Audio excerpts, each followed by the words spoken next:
వృద్ధి సాధ్యమన్నారు మంత్రి వాసంశెట్టి సుభాష్. కృష్ణా జిల్లా అవనిగడ్డలో ఎమ్మెల్సీ ఎన్నికల ప్రచారంలో కార్మిక మంత్రి వాసంశెట్టి సుభాష్ పాల్గొన్నారు. Swachhandhra corporation chairman Kamareddy Pattabhi, MLA Mandali బుద్ధప్రసాదులతో కలిసి డిఎస్సి అభ్యర్థులతో ఆత్మీయ సమావేశం నిర్వహించారు. ఎన్నికలు పూర్తయిన వెంటనే డిఎస్సి షెడ్యూల్ విడుదల చేస్తామన్నారు. జూలైలోపు ఉపాధ్యాయ పోస్టుల భర్తీ పూర్తి చేస్తామని మంత్రి హామీ ఇచ్చారు. వైసీపీ పాలనలో ఒక్క ఉపాధ్యాయ పోస్ట్ కూడా భర్తీ చేయలేదన్నారు. పట్టభద్రుల నియోజకవర్గాల్లో మద్దతు తెలిపిన పీఆర్టీయూ నేతలను మంత్రి అభినందించారు.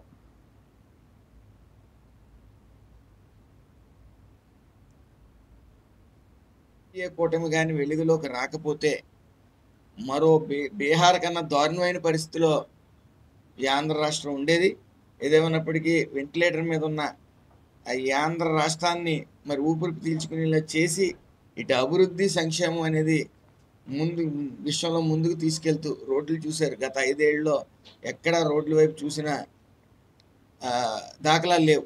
మరి ఈ ఎన్డీఏ కూటమి వచ్చిన తర్వాత పూర్తిగా అభివృద్ధి వైపు, అలాగే సంక్షేమం 4,000 రూపాయలు పెన్షన్ ఇస్తున్నారంటే మరి ఈ ఆంధ్ర రాష్ట్రంలో 4,000 ఇచ్చి రాష్ట్రం ఏమైనా ఉందంటే ఈ యొక్క దేశంలో 4,000 ఇచ్చి రాష్ట్రం ఏమైనా ఉందంటే అది ఆంధ్ర రాష్ట్రమే. మరి ఇంత ఆర్థిక సంక్షోభంలో ఉన్నా సరే ఈ 4,000 ఇస్తూ, అలాగే సంక్షేమ పథకాలు ఒక్కొక్కటిగా ఈ సూపర్ 6 అన్ని చేసుకుంటూ, అలాగే ఈ రోడ్లు అభివృద్ధి చేసుకుంటూ, ఈ పెట్టుబడులను తీసుకుని వస్తూ ఇవన్నీ ముందుకు తీసుకెళ్తూనే ఉన్నారు. ఇటు నారా చంద్రబాబు నాయుడు గారు కానీ, పవన్ కళ్యాణ్ గారు, లోకేష్ గారు కానీ ఈ ఆంధ్ర రాష్ట్రాన్ని స్వర్ణాంధ్ర రాష్ట్రంగా చేసేంత వరకు వాళ్ళు 24/7 పడుకోకుండా పనిచేస్తూ ఉన్నారు. దాన్ని పట్టభద్రులు క్షుణ్ణంగా పరిశీలించి మాకు ఎదురొచ్చి ఖచ్చితంగా ఓట్లు ఈ ఎన్డీఏ కూటమి బలపరిచిన అభ్యర్థికే, మా ఆలపాటి రాజేంద్ర ప్రసాద్ గారికి వేస్తానని చెప్పడం శుభవర్ణం. ఏదేమైనప్పటికీ అలాంటి అలసత్వం లేకుండా బుద్ధప్రసాద్ గారు కానీ, తనయుడు కానీ, పట్టాభి గారు కానీ, ఇటు అబ్జర్వర్ గారు శ్రీనివాస్ గారు కానీ, గోవర్ధన్ గారు కానీ నిరంతరం ఇంకా టీం అంతా కూడా రేయింబాలు కష్టపడతా ఉన్నారు. ఒక్కొక్క ఓటర్ దగ్గరికి సుమారు 5-6 సార్లు కూడా తిరగడం జరిగింది.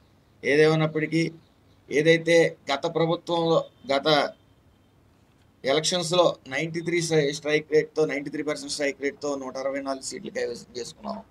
ఈసారి కూడా ఆలపాటి రాజేంద్ర ప్రసాద్ గారిని 93% ఓటింగ్ శాతం పడ్డ దాంట్లో ఓటింగ్ శాతం 93% పైబడి సాధిస్తామని ధీమాగా చెప్పారు. ఈ 5 సంవత్సరాల్లో తేరుకుని ఆల్రెడీ ఈ ఎన్డీఏ కూటమి కానీ వెలుగులోకి రాకపోతే మరో బీహార్ కన్నా దారుణమైన పరిస్థితిలో ఈ ఆంధ్ర రాష్ట్రం ఉండేది. ఏదేమైనప్పటికీ వెంటిలేటర్ మీద ఉన్న ఈ ఆంధ్ర రాష్ట్రాన్ని మరి ఊపిరి పీల్చుకునేలా చేసి ఇటు అభివృద్ధి